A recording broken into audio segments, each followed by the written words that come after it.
24 Random Not Safe for Work Facts. There are little penises carved, engraved on the pavement in Pompeii, that point towards brothels. Those little dicks survived volcanic eruption, as did some NSFW paintings inside the buildings. Fath Ali Shah Qajar, second king in Qajar dynasty in Iran, about 200 years ago, had 160 wives. Nasruddin Shah Qajar had about 50. In Islam you're not allowed to marry more than 4 wives at the same time. It is said that Nasruddin Shah was once walking in his palace and saw a beautiful girl, and asked if he could marry her. Everyone was looking at him weirdly and he asked why. One of his servants said that she was his daughter. The group of people who lived in ancient Peru who would go to great pains to only depict sodomy on their pottery. They were super anal about only depicting certain sex acts, if you catch my drift. That the ancient Egyptians believed that the god Atum, after creating himself from water, created 2 other gods, Shu and Tefnut, to build the world either by masturbating and spitting his own semen from his mouth or having sexual intercourse with his shadow, depending on the myth. During the war, the British dropped pictures of Hitler with his dick out in Germany. One of the most intriguing and insidious insults to Adolf Hitler was a propaganda postcard code numbered H.789 produced by director Sefton Delmer of the British Political Warfare Executive, PWE, that showed the Führer with his penis in his hand. The postcard chosen to caricature was originally a product of Photo Hoffmann of Munich. Hitler stands on what appears to be a balcony with his left hand on the rail and his right hand on his waist. In the parody, his right hand is depicted holding a circumcised penis. This probably was designed to feed the rumor that Hitler was indeed a self-hating Jew. President Warren G. Harding had a 6-year-long affair with a lady named Britain, who in her autobiography said that she and Harding had sex in a closet in the White House, and claimed that Harding was the father of her daughter. At the time of its publishing, the book was met with public ridicule and widely discounted as the stuff of pornographic fiction. Britain was labeled a sex pervert and degenerate, and a book was even written to counter her claims about Harding, who was married to another woman. It was confirmed in 2015 through ancestry DNA testing that the descendants of Harding and Britain were indeed related. Charles II, Charles the Impotent, was the convergence point for several generations of royal inbreeding and was born with significant disabilities. His parents were desperate for him to produce an heir. They implemented a system of ropes and bullets to lower virgins onto him in hopes he could impregnate one. It didn't work and the dynasty collapsed. 12-year-old Pocahontas used to entertain white colonists with nude cartwheels.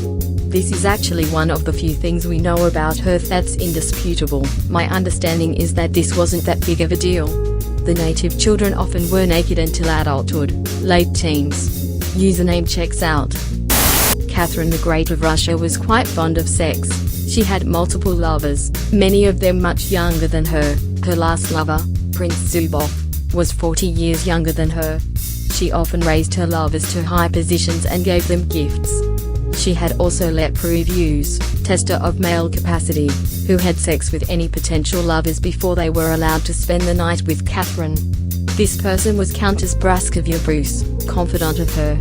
Catherine had also erotic art and furniture. Legends say that she died while having sex with a horse, but this is not actually the case.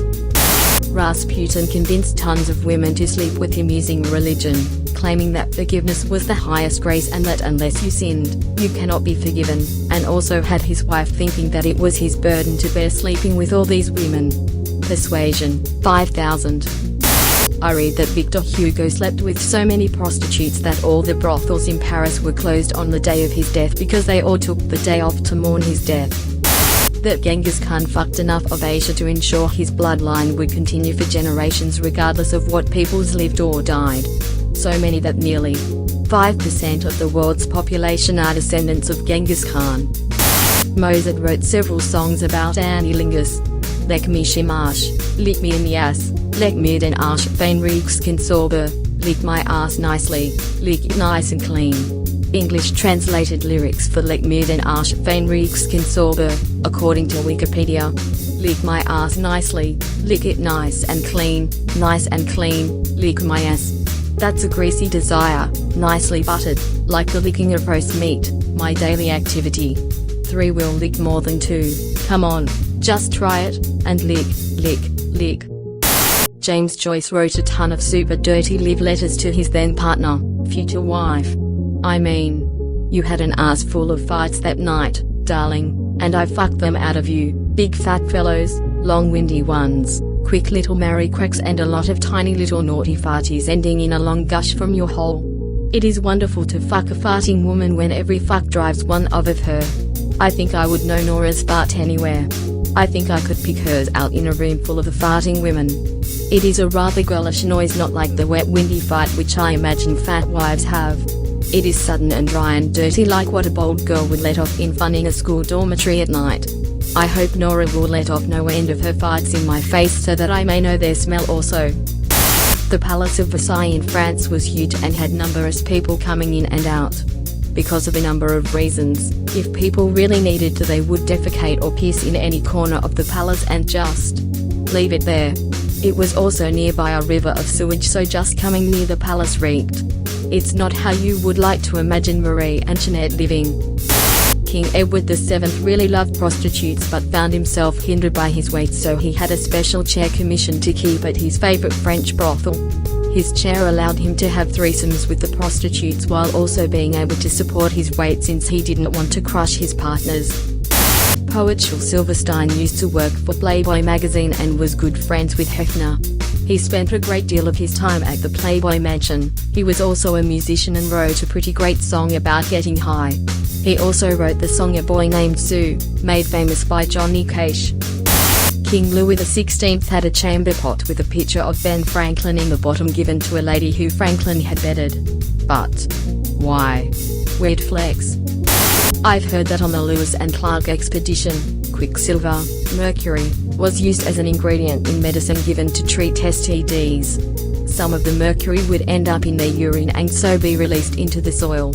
Apparently this was a common enough occurrence that years later, checking soil for mercury content was a method used to retrace their route. Think it is mercury in their poop pits. They were human zoos up to 1958, last one in Belgium. Human zoos were very common on Europe and North America, usually displaying indigenous people from Africa and South Asia. It was quite popular and wasn't seen as weird. They even displayed pygmy people as the missing link. Ancient Egyptians used to use crocodile dung as a contraceptive by shoving dry dung up their hoo-ha to form an impenetrable barrier. I'm curious to know the success rate for that. 100% infection rate. The image of a witch flying with a broomstick comes from women that rubbed hallucination drugs in their vaginas, using a broomstick. I'm going to need some more details on that. LBJ had a large penis. He liked to show it off. He named it Jumbo. From what I've heard, he would slot it out during cabinet meetings and meetings with foreign dignitaries. I think we can all see the strategic importance of maintaining peace and stability in TH. Mr. President, can you please stop taking your penis out and swinging it around? Leonardo da Vinci often drew cartoons of oral sex in his notes, complete with the names of his male students, labeling the penises and or mochutes. In essence, he was drawing cartoons of his desire to sexually exploit his students and other young men in his social circles.